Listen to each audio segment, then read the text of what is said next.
Salut à toutes et à tous, j'espère que vous allez bien. Aujourd'hui, on se retrouve pour un nouveau calcul de primitive.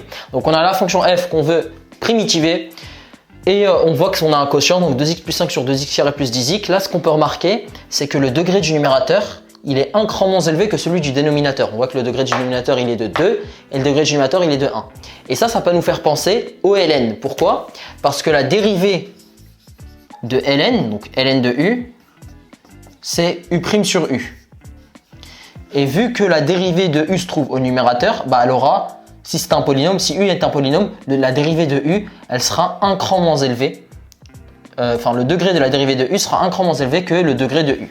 Donc, ici, si c'est le cas, le u, ce serait 2x carré plus 10x, puisque c'est ce qui se trouve au dénominateur. On va tester. On va essayer de calculer la dérivée de ln de 2x carré plus 10x et voir si ça nous donne la fonction f. Donc, je calcule sa dérivée. Alors, 2x carré plus 10x, la dérivée de ce truc-là, c'est 4x plus 10. Et en bas, j'ai 2x carré plus 10x. Donc du coup, on a la dérivée de ln de 2x carré plus 10x qui nous donne 4x plus 10 divisé par 2x carré plus 10x. On voit qu'on n'a pas totalement la même chose. Pourquoi? Parce que ici, le numérateur, il est de 2x plus 5.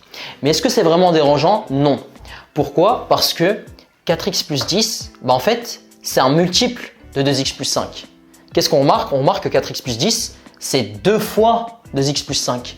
Donc en gros, pour avoir du 2x plus 5 ici, j'aurais juste à diviser par 2, donc à multiplier par 1/2. Et donc à la fin, ça me donne bien la fonction f. Donc on en déduit que une primitive de la fonction f est 1/2 de ln de 2x carré plus 10x. Donc moi, ce que je vous conseille, c'est toujours déjà d'identifier à quelle dérivée ça peut correspondre. Donc là, on a vu que f, c'est un quotient et son numérateur, il a 1 degré de moins que le dénominateur. Donc ça peut nous faire penser à la dérivée du ln. Ensuite, on dérive et on voit les ajustements qu'on peut faire pour obtenir la fonction pour laquelle on cherche la primitive. Donc j'espère que ça vous a plu et que ça vous aura été utile. Si vous avez des questions, n'hésitez pas à me poser dans les commentaires. Si vous voulez que je traite un exercice en particulier, envoyez-le moi par message et je le ferai en vidéo. Et moi, je vous dis à très vite pour de nouvelles vidéos.